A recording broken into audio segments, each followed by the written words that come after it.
Good afternoon. This is Richard Clark. Thank you for joining our webcast today around S4 Hana Finance, new possibilities for your finance, security, and compliance organizations. As I said, I'm Richard Clark. I'm a partner in our national SAP Risk and Controls practice. I'm based out of Houston, Texas, and we're certainly welcome to have you join us today. This is a topic which we frequently get questions about, as well as information requests from us around what we're seeing in the marketplace. So we're happy to share that with you today. Most importantly, let me make sure that I read this disclaimer in its full. Certain matters reviewed today may represent services that PwC may be prohibited from providing to our audit clients. In those instances, the information is being provided to inform you of options that you may want to consider as you evaluate the solution described on today's webcast. Due to the complexity of independence rules, any independent services for our audit clients should be discussed in advance within the context of the independence rules. The information contained in this document is provided as is for general guidance on matters of interest only. PricewaterhouseCoopers is not herein engaged in rendering legal, accounting, tax, or other professional advice and services. Before making any decision or taking any action, you should consult a competent professional advisor.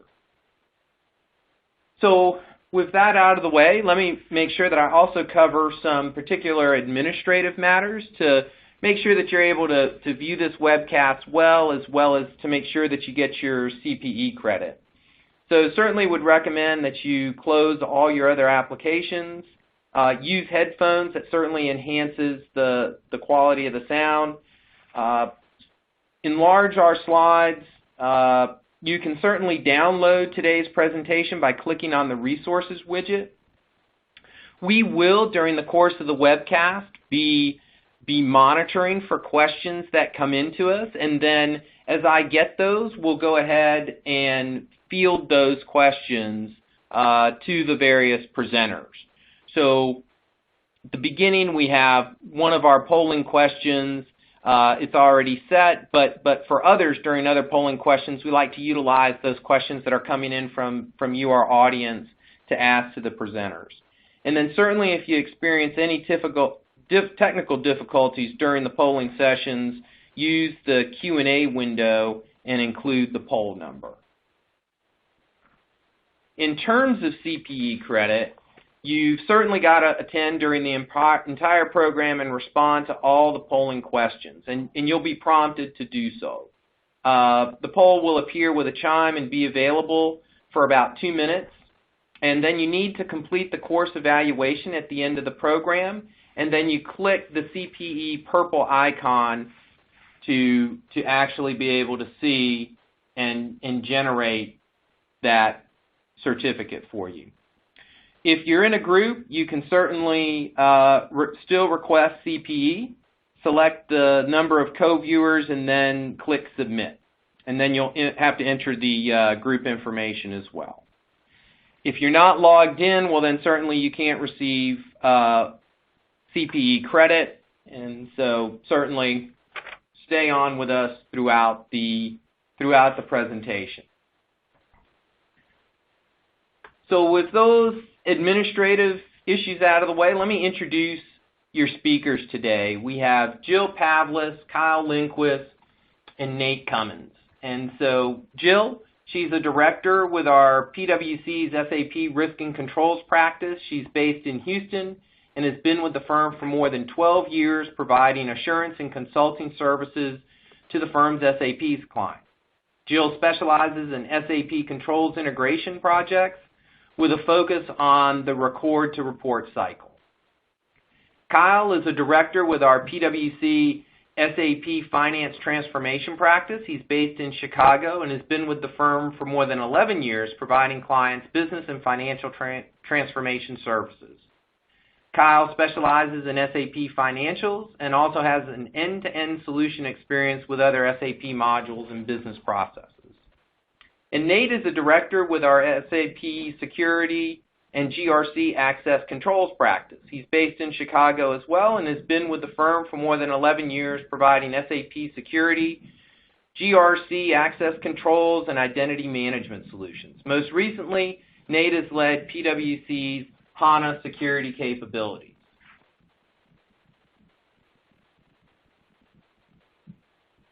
In terms of our overall learning objectives that you see here, certainly it's around learning how your organization can leverage S4 HANA Finance to gain new insights in your business.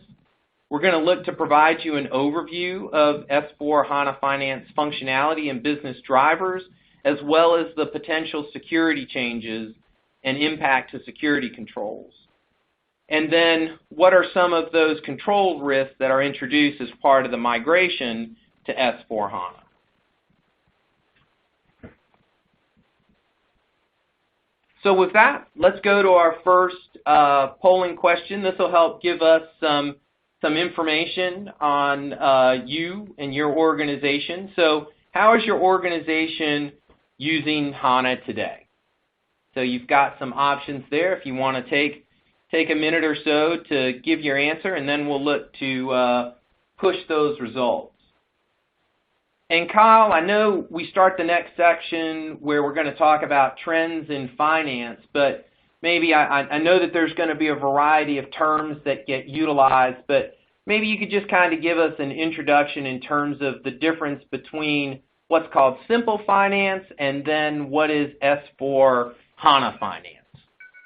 Sure, that's a good question, something that we hear frequently. So as SAP thought about transitioning their ERP, so the core functions of an ERP onto HANA, they started with finance. And at that time, what they were calling it was simple finance. And that's where you saw some of the innovation. So that was the first place that SAP went to. As they started thinking about how to brand, they went through a rebranding to what they now term as line of business solutions. So S4 HANA would be the overall solution, and then kind of the tentacles off of that would be the different lines of businesses. So simple finance effectively transitioned into what we now hear as S4 HANA Finance. Okay, yeah, that's good. All right, so with that, let's maybe go and see what our results look like.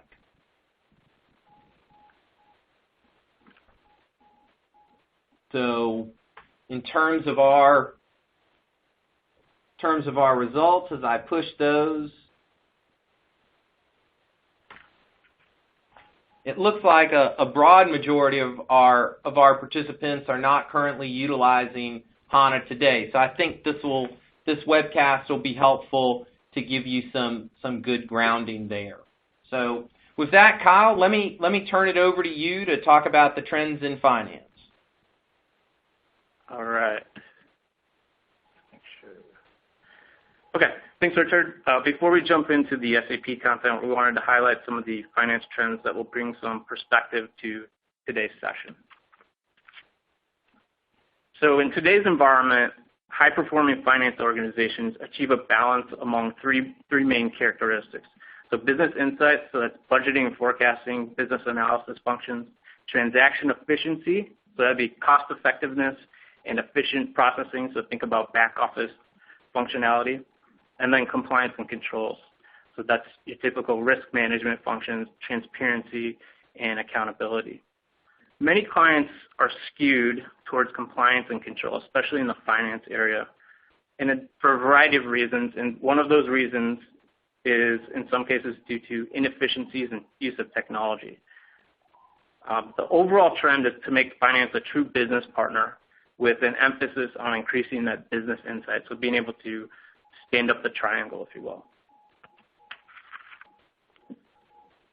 Now that we understand the balance of the high-performing finance functions, let's look at some of the benchmarking data that we've collected.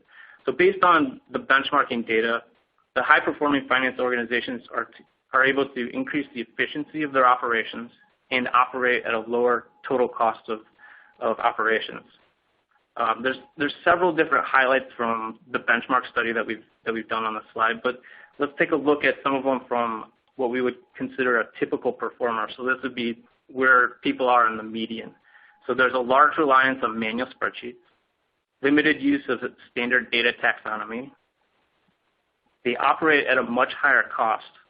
So you can see that the typical performers are operating at over 66% higher cost than leading finance organizations. And then they're limited in their ability to do true business partnering. So they have a limited amount of people doing things outside of the finance area. So in the next section, we're going to briefly review the SAP Evolution and introduce the concepts of HANA and S4. Let's take a look at the high-level SAP Evolution. And for this slide, we're going to kind of put our lens on the ERP solution, so not necessarily looking at some of the add-on ones like BBC and those types of things. But from back in 1979, SAP released what they called R2, and this was a prepackaged solution of an ERP basically designed to process real-time information using a mainframe system. Transition from there into the 90s, SAP released what they called R3, which actually stood for real-time processing with the three-layer or the three-tiered approach. So that took advantage of the distributed client-server processing. There was some upgrade into 2004 into what SAP called the ERP suite, which is primarily what a lot of you on the call using SAP probably are familiar with in today's world. But the release of S4 Hana in 2015 was really the most significant change since R3 was released back in 1992.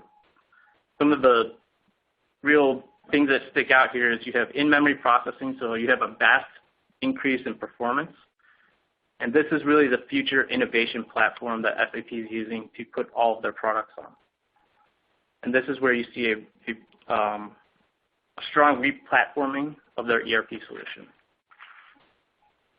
So now let's look at HANA. So at the core, HANA is a database, which SAP is terming as an appliance focused on performance. The name comes from High Performance Analytic Appliance, so that's where you see the HANA acronym. The design there is really to improve performance, and they do that in three major ways. The first being database restructure, so moving from a row approach to what is a column approach. The in-memory processing, so that's where you get the faster speed, and then also taking advantage of multi-core computing with some of the latest in hardware design. And it's not just for the ERP. So as an example, BW represented an early adoption use case. So some of you may be using BW on HANA today, or even things like BPC on HANA.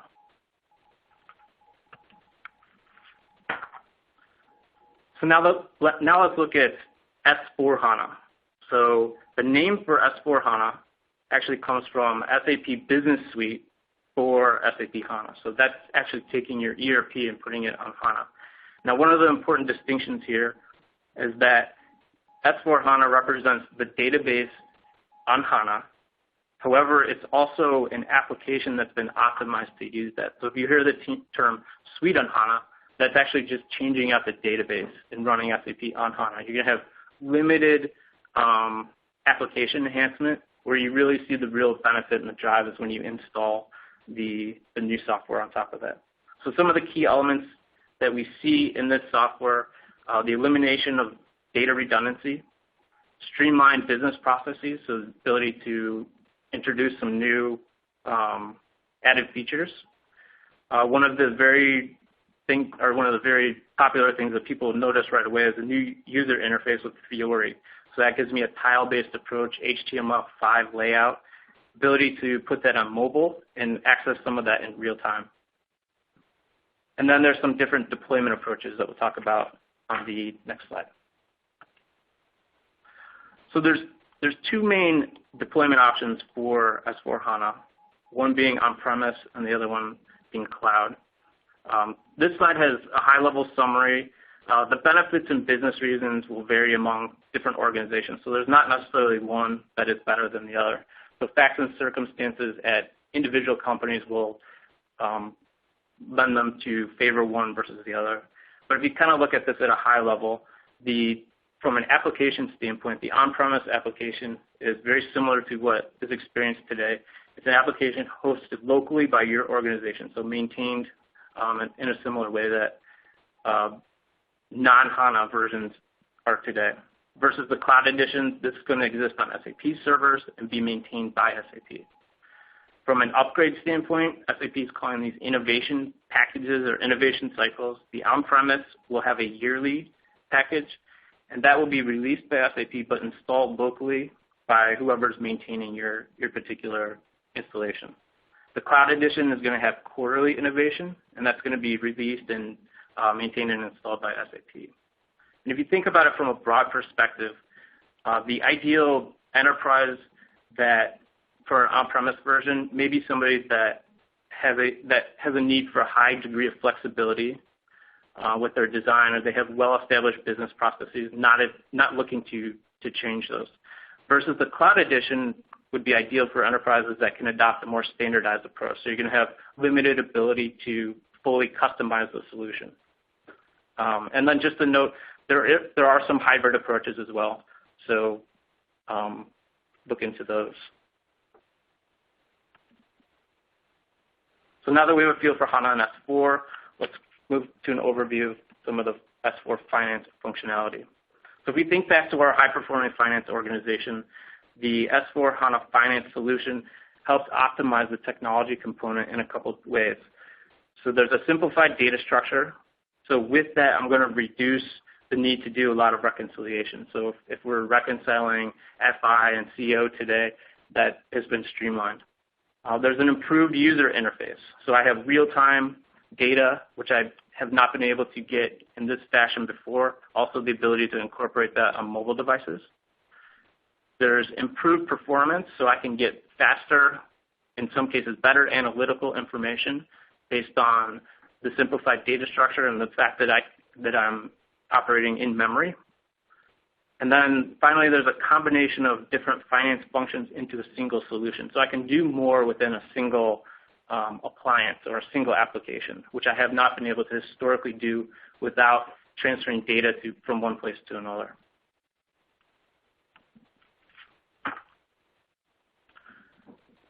SAP's view of the offering around S4 involves the ERP at the center, which SAP is referring to as basically their digital core. So this is going to be what you would typically think about with an ERP, so where you're processing purchase orders, sales orders, booking financial entries, etc. That's at the core, and then the offering is then supplemented by other SAP solutions on top of that based on the different lines of businesses. So finance, HR, supply chain, etc. So this is where you'll see the different areas such as Ariba or SuccessFactors or Concur. That's where they would play into the line of business solutions.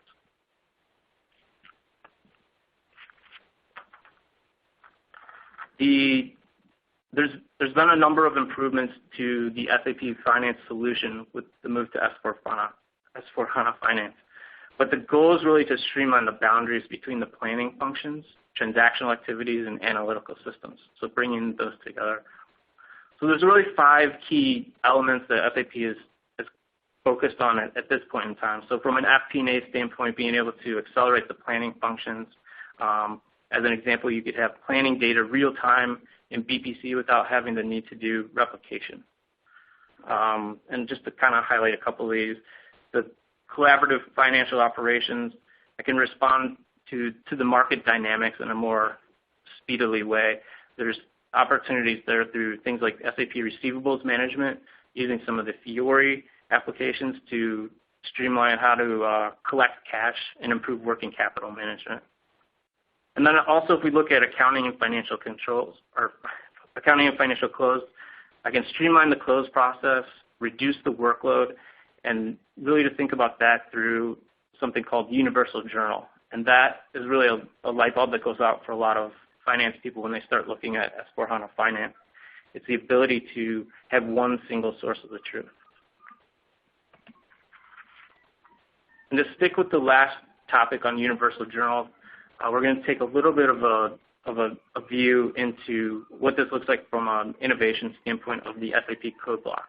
So we're going to look at this into 3 different areas. So the first being the classic general ledger. So at this point, I was able to collect data that I needed to, but it's really separate from a module standpoint leading me to timing differences and the need to do reconciliation. Fast forwarding a little bit, when SAP came out with the new general ledger, that allowed me to collect the data as well, but now I have a little bit of consolidation of that data into a more streamlined process. Functionalities such as parallel ledgers came into play. I can now balance within the ledger using document splitting, but I still have a lot of tables and a lot of redundant data. Now, if I fast forward to Universal Journal, this is literally one single source of the truth. So I can do calculations on the fly. I have a single table now that has roughly 400 fields in it now with all of my financial data.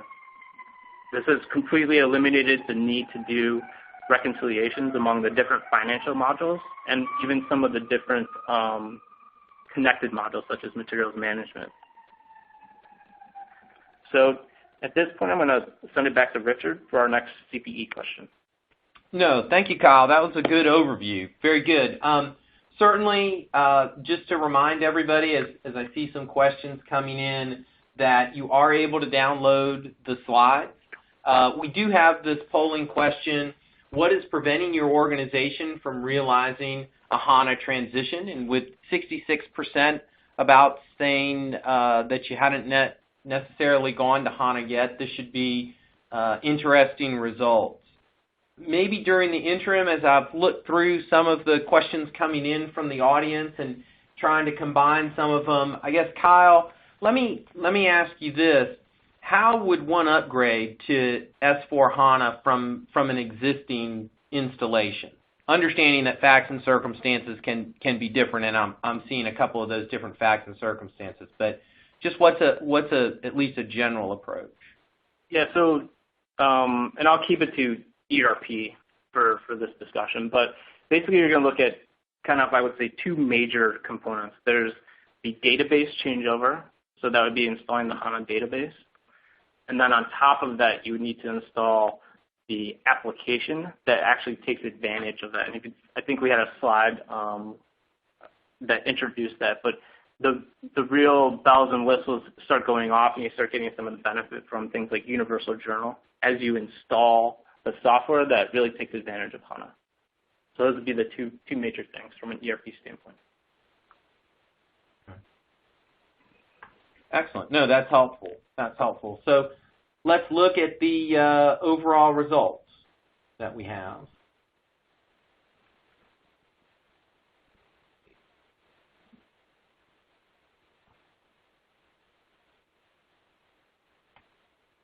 So in terms of our overall results, it looks like approximately a little over 37% cost and budget, and then over 30% are actually in the midst of a HANA transition right now. All right, that's excellent information. All right, so the next piece that we're going to talk about are some of the integration scenarios and in terms of access. So I'll turn it back over to you, Kyle and Nate.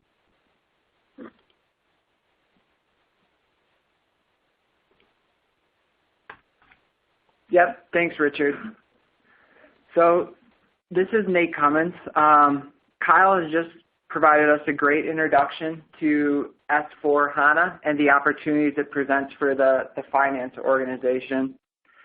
In the coming section here, I'm going to turn our focus on security and key considerations we have now from that perspective with an S4 solution. You know, S4 HANA presents great opportunities from a business perspective. However, from a security perspective, we're now faced with a variety of challenges. It's not quite so simple anymore. You know, we're faced with the challenge of enabling the business to continue to operate efficiently, but more importantly, ensuring our systems and our assets remain secure during the transition.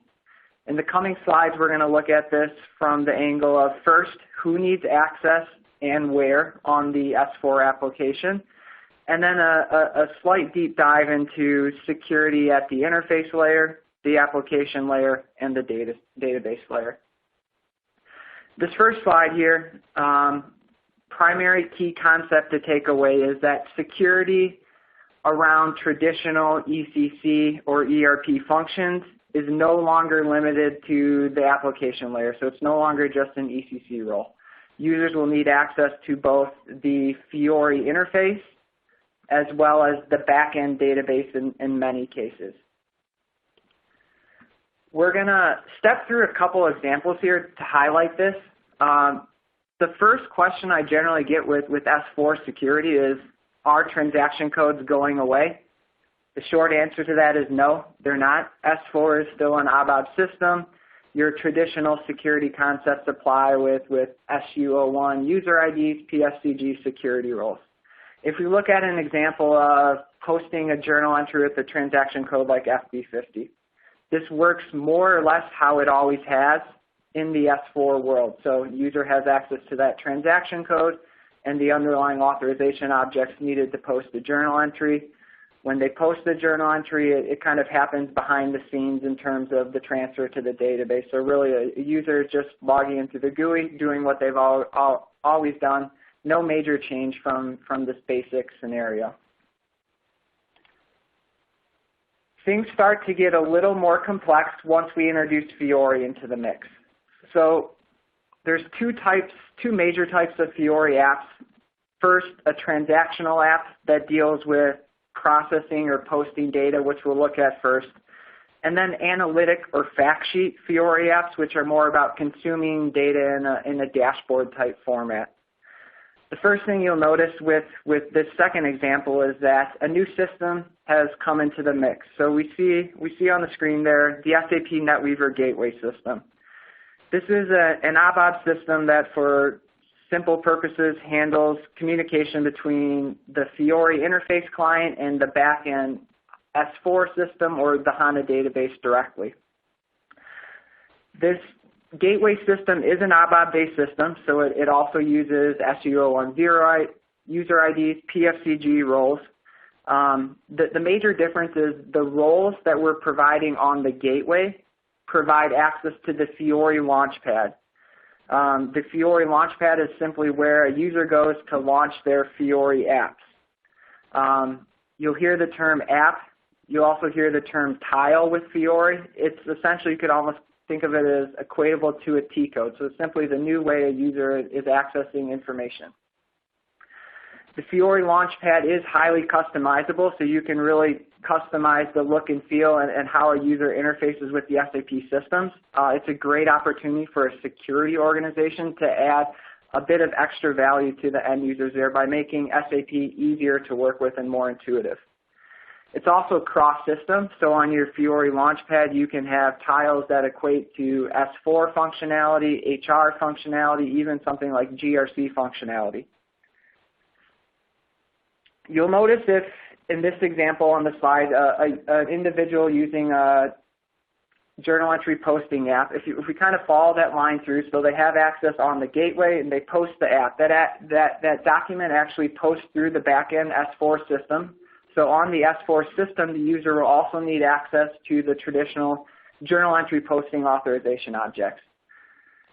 In this case, if we kind of summarize this up, what this means is that a user needs access on two systems to post a journal entry with this app, the S4 and the Netweaver gateway. From an authentication perspective, the user would log into the gateway, and then as their single source of logon via SSO or a password, the gateway would be connected to back-end systems with trusted RFC, which means they essentially don't have to log in twice.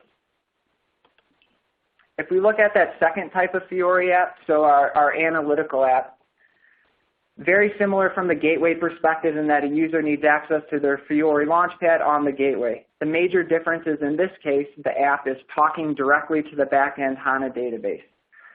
A major shift here in that now the end user needs access to the HANA database directly. So they'll need a user ID on the database and a HANA role with HANA privileges. This is a major shift from a security and controls perspective in that we're now potentially managing quite a number of people with direct database access compared to today's world where it's usually just a handful of DBAs. This is a great opportunity from a security perspective to extend and get a little bit more value from our GRC or IDM investments. If we think about it from an end user perspective, it would be quite the ask to have our end users go request roles to a HANA database, to the S4 system, to the Fiori interface. It's probably too daunting. Great opportunity to leverage concepts like business roles, role mapping, HR triggers in a GRC system to make the access request process streamlined and intuitive. It's also a great chance to streamline or utilize GRC's risk analysis features to monitor access to both HANA privileges and capabilities as well as the Fiori interface. If we think about it, users are now able to perform functions on an SAP system without a T-code. They can use the Fiori app. So that's certainly something we'd want to monitor in many cases from a sensitive access standpoint. I think with that, we'll move on to our third CPE question here. Thank you for that, Nate. That's very interesting. I think this is a good question to ask in terms of who administers HANA security in your organization. Given the overview that you just mentioned, there's going to be a number of people involved in granting that access. Just looking at some of the questions that are coming in, just kind of a quick clarification. Can you connect HANA to GRC? Yep, Richard, you definitely can, and it's something we'll generally recommend. It obviously makes managing access to the HANA system much more streamlined, so in terms of you can request roles there, ensure they're approved, even evaluate things like sensitive access risk, either through the access request process or just through your traditional SOD or sensitive access reporting.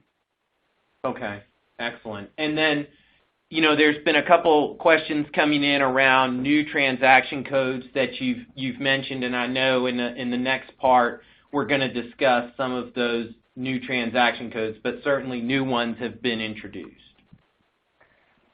That is correct, and that's a good segue because we're going to cover some of those changes at the application level in our next section. I think, we do see new transaction codes with S4, and, from a security perspective, it's something we'll need to grant access to, as well as think about the need to monitor and evaluate them from a risk analysis perspective.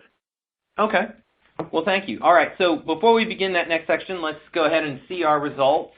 And there we have the majority. It's actually tied between an SAP Security GRC administrator as well as about over 40% saying they're not quite sure. So certainly an area for clarification is there'll be a lot of, and I think if you've already laid out, there'll be a lot of interaction between the DBAs, maybe people who've traditionally looked just at SAP security, so that's critical.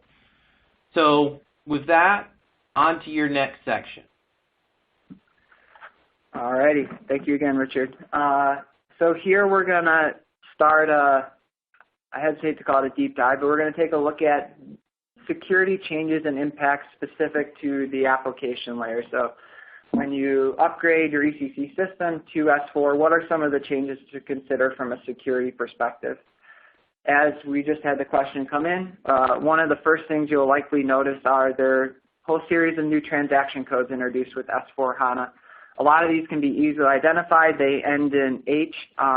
What SAP has done is essentially optimize some of their highly data-intensive T codes to provide a more optimized version of them. So something like FBL 1N, 3N, 5N, you now have FBL 1H, 3H, 5H transactions. Here on the screen we have a fun example with FE16, one of my personal favorite transaction codes. There's now an FE16H, which allows you to do a little bit more in terms of viewing tables within the SAP system. Probably more important from a security perspective to be prepared for with the move to S4 HANA is the likelihood of changing business processes and data models. Here on the screen we have just a very light sampling of some of those changes that are coming down the pipeline from an S4 perspective and the potential impact to security. Item of note, these are specific changes that come with the 15.11 release of S4 Hana. There's actually a really good SAP simplification guide which lists multiple hundreds of pages of these changes. It's a good read if you have the time and interest. Maybe just to touch on a few of these. The first one there I find pretty neat, pretty challenging from a security perspective as well. Going forward with this S4 solution, customer, vendor, and business partner master data is going to be consolidated under the business partner model. From a purely transactional perspective, that would mean our legacy T codes like XK0123, XD0123 for vendor or customer are going away, and all that activity will occur under the BP transaction code. For most of you, vendor master is likely a highly secured function in your system, probably data elements of that you focus on where maybe you're storing social security numbers, bank account numbers, or other sensitive data on that vendor master field. Those types of controls, those types of security restrictions will have to be ported and moved over, essentially reapplied to the new S4 model under that business partner.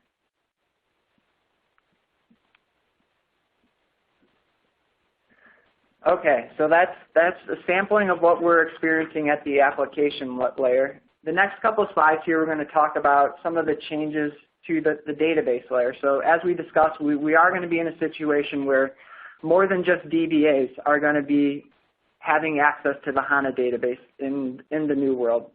The good news is the HANA system kind of comes with the standard security features you'd expect. You know, just because it's a database doesn't mean security's off the table. So there's user IDs, there's roles.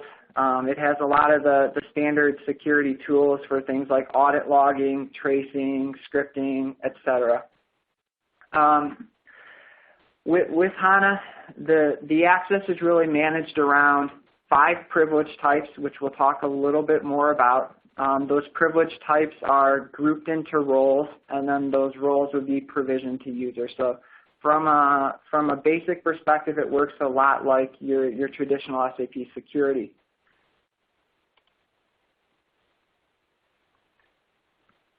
If we look at the 5 different privilege types in SAP HANA at the database level, this is really your core to managing and granting and controlling access there. We'll lightly touch on each of these. Starting in the upper left-hand corner, we have object or SQL privileges in HANA. What these do, they provide access to pieces of data in the HANA system. So this could be tables, it could be schemas, which are groups of tables, views, stored procedures. It provides access to those, and then the type of access. So is it write access, is it read access, is it delete access? This will be widely used across the HANA database by many types of users. Going down, package privileges are really focused on how we control development or report writing access in HANA.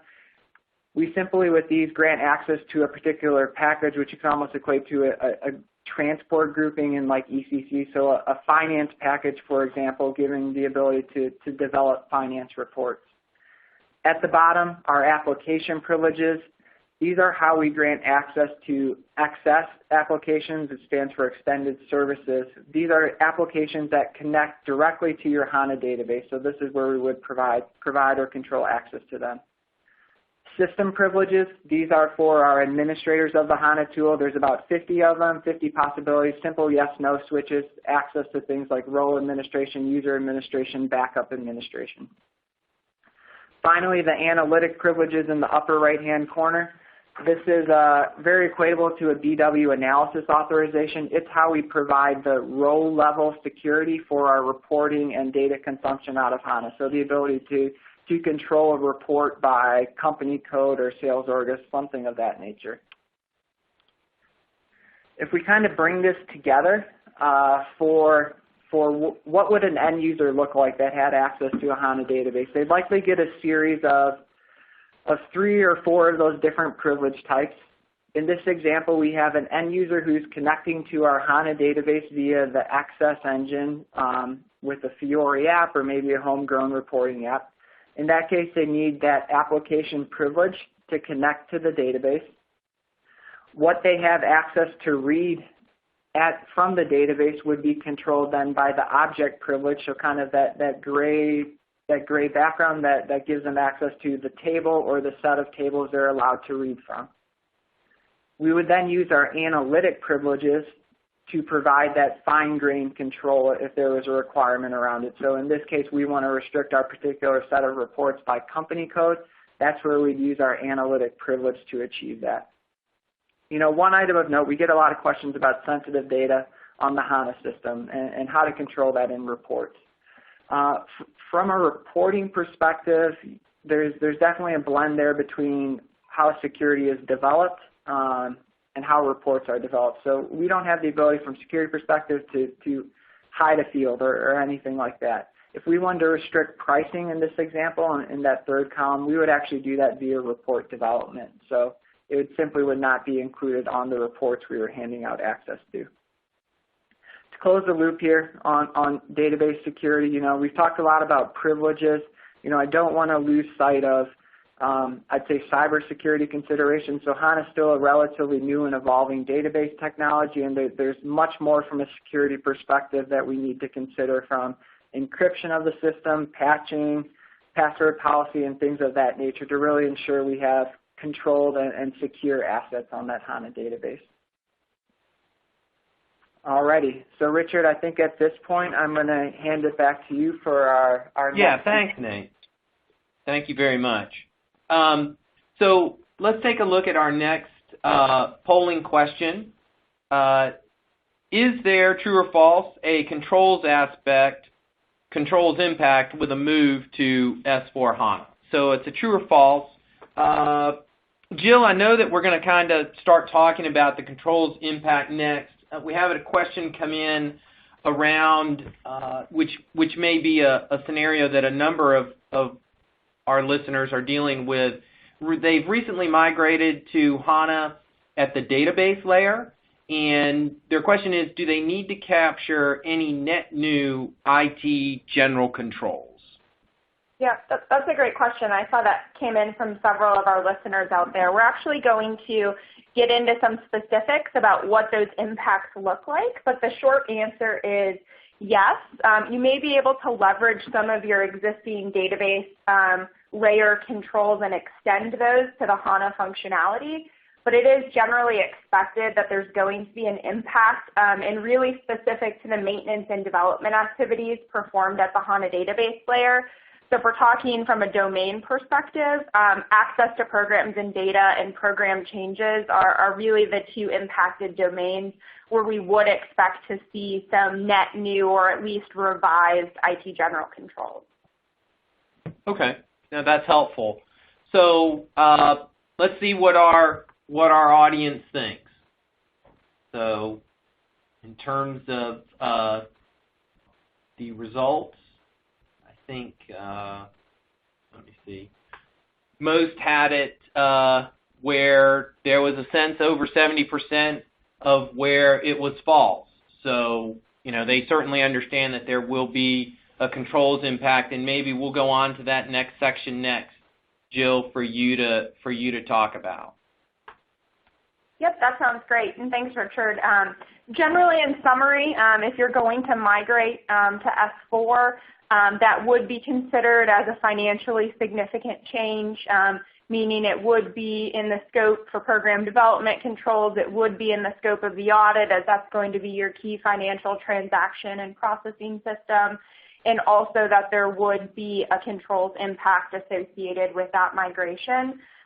Both to the IT general control side, which we'll spend some time digging into, as well as with your business process application layer controls. So when you start to think about things such as configurable controls for posting periods and particular reporting controls, there are going to need to be revisions to your control framework. So certainly it's necessary for companies to consider the impact of a move to S4 HANA on the control environment, also to involve your compliance teams early and often in that process to embed those control considerations throughout the life cycle of the project, starting with those blueprint phases all the way through realization, including your test and your deployment.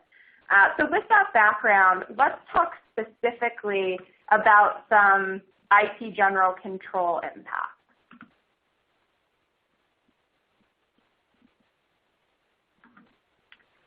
All right, so if we talk about the 3 layers where ITGCs are typically captured, it's the traditional database layer that's going to have the biggest controls impact.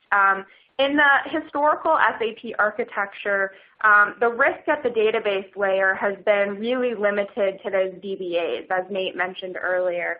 Now we're actually going to be opening up and extending access to the user community at that HANA layer as both the application and the database layers become a little bit more seamless. So because of that, of course, we're going to have some additional access control requirements at that layer in terms of extending user provisioning processes, as well as making sure that we're securing that access in an appropriate manner.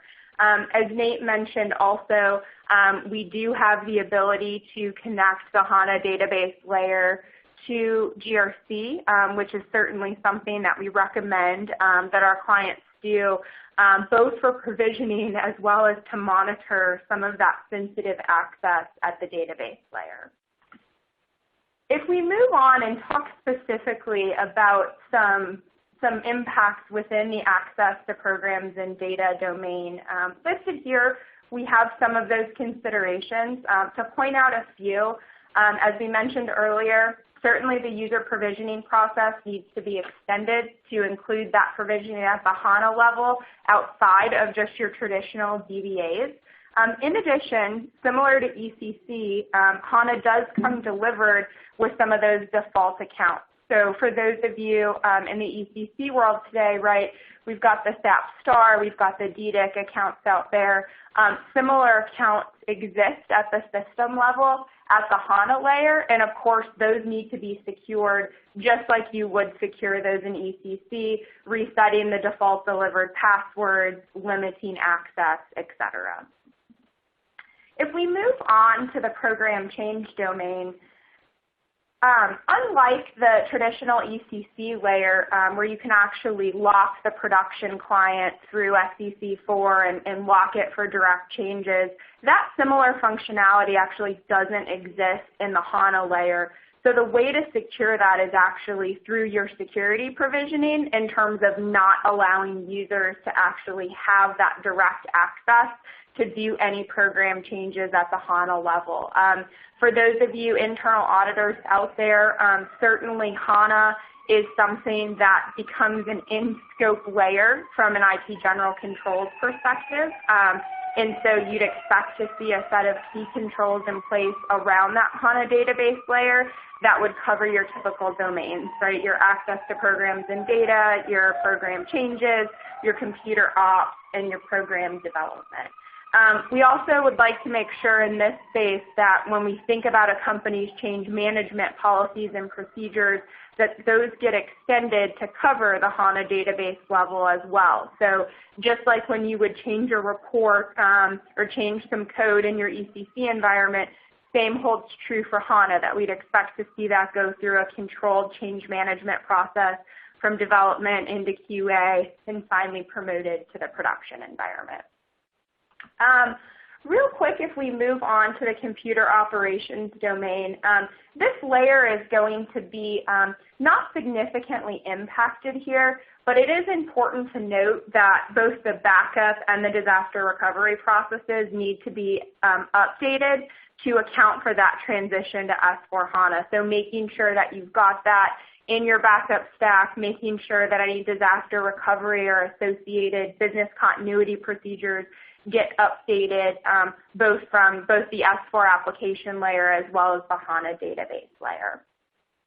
And last but not least, if we just touch quickly on program development, again, a move and a migration to S4 will certainly be considered as a significant financially relevant transformation. So it absolutely should be subjected to your company's program development framework controls and processes. We've included some specific considerations on this slide as you transition to that move. But again, the key takeaway here is that this isn't a flip the switch quick technical upgrade.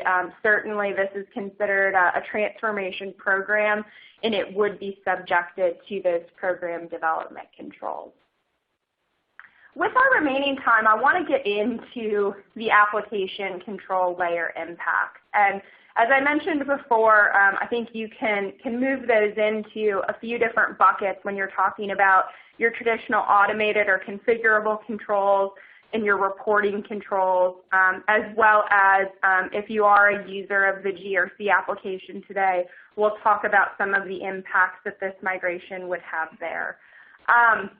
In the interest of time, we'll talk through a few examples, but just as a quick reminder, these slides are available for download by using the resources widget at the bottom of your screen.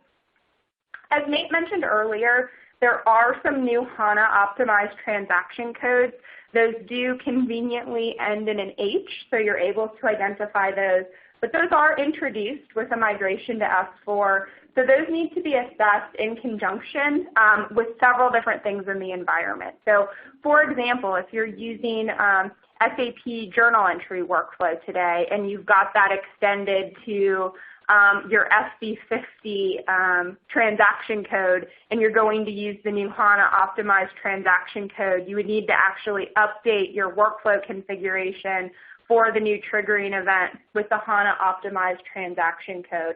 Also, from a reporting perspective, if you're doing any type of reporting where you're leveraging the transaction code filter as a parameter, those are things that would need to be considered and updated. Also, for those transaction codes that are introduced that have some type of update or edit access, as Nate mentioned earlier, those need to be considered in the context of your overall security and segregation of duties monitoring program. So if you think about how you have current functions in your access risk analysis rule set for posting a journal, for instance, or for maintaining vendor master or maintaining GL accounts, those new transaction codes need to get appended or replaced in some cases in those functions to make sure that you're appropriately monitoring from a completeness and accuracy perspective all of the transactions in the environment that can execute a particular function. Also within S4, and Kyle touched on this a bit earlier, but secondary cost elements are now converted into GL accounts. So there's definitely some increased complexity when restricting access for users with the ability to create and maintain GL accounts. Historically, those probably weren't the same two groups of individuals who actually did GL maintenance and did cost element maintenance. So you need to make some decisions from a security, maintenance, and control perspective. Similarly, and Nate brought this up, the business partner, vendor, and customer fields are merging into a consolidated business partner functionality. So certainly if you think about in your environments today, who does vendor maintenance, who does customer maintenance, and who does business partner maintenance, my guess is 9 times out of 10, those aren't all the same people. And so as you start to think about the path forward from a people and change and organizational perspective, as well as the associated processes and controls to support that, there's definitely some decisions to make that impact the control environment there. If we move on, just a few more examples. There are several new reporting capabilities in SAP S4, and that's going to replace or in some cases supplement some of your existing IT-dependent manual controls that use that system-generated information. So an analysis needs to happen to go through to determine what new reports you're going to use, what old reports you're going to make redundant or dead date in the environment, also making sure that those manual control procedures and control operators know what new reports they need to use to operate those controls in the environment going forward. In addition, there are a number of tables that have been removed with the new data model. So one of the considerations is your test plans. And so as you think about how you test certain reports for integrity and certain configuration against tables in certain analytics that you may run today, those tables that you actually do that testing off of may not exist in the environment going forward. In the interim, SAP has introduced a concept of what's called a compatibility view for certain of these tables, but there are others that have just been made redundant. They've been removed. And so you've got to take this all the way to your test plan layer to make sure that your test scripts will continue to work with the new data model in the system. And then last but not least, with our few minutes, I just wanted to touch quickly on GRC impact. So again, as Nate mentioned, you do have the availability to connect HANA to your GRC environment. We also need to think about making sure that those new HANA optimized transaction codes get assessed and added into the rule set. But there's also the potential introduction of Fiori user interfaces with S4. And these are things that we're starting to see a lot of companies take a hold of to actually leverage in the operation of controls. So for instance, they may leverage that to do an approval for user provisioning, or they may leverage some of the Fiori technology to approve a purchase order or a journal entry on a mobile device, for instance. And so you've got to start to think about the impact that that has on your overall framework and the necessity of Fiori and the associated apps being quote-unquote in scope from a control environment perspective if they're being used to operate key controls within the environment. So that's what we wanted to get through today. I don't know, Richard, if we've got any remaining questions out there that we wanted to ask of the speakers before we wrap up the call for today. Yeah, well, certainly. Let me try to get to a few extra questions that are coming through on the queue. You kind of touched on this in terms of test scripts, but just to make sure we're clear, with the introduction of the universal ledger, is there now a risk that controls test plans that relied on table data are obsolete? Is that still a risk? Yep. That is a risk, and that's a correct statement, Richard. And I think at least in our initial interactions with companies, this has been something that's kind of been a bit of an afterthought. A lot of companies with the advent of SOX years ago put a lot of money and effort into some very detailed SAP test scripts. And with the advent of the new data model in S4, the reality is some of those test scripts, whether they're being used for financial controls or compliance controls or management reporting, may actually not work anymore in the new data model. And so those do need to be refreshed according to the new data model. Another kind of tie-in of that is there might be certain reports in your environment that are coded off of those tables that have become obsolete. And so, again, SAP has released a new suite of reporting with this solution, but that's also something to consider from a controls impact perspective. Okay, excellent insight. And thank you, everyone who attended, for your questions. There were a number of them. Tried to answer as many as we could during the webcast. What we'll do is we'll actually aggregate those questions and look to follow up with you around answers to those particular questions.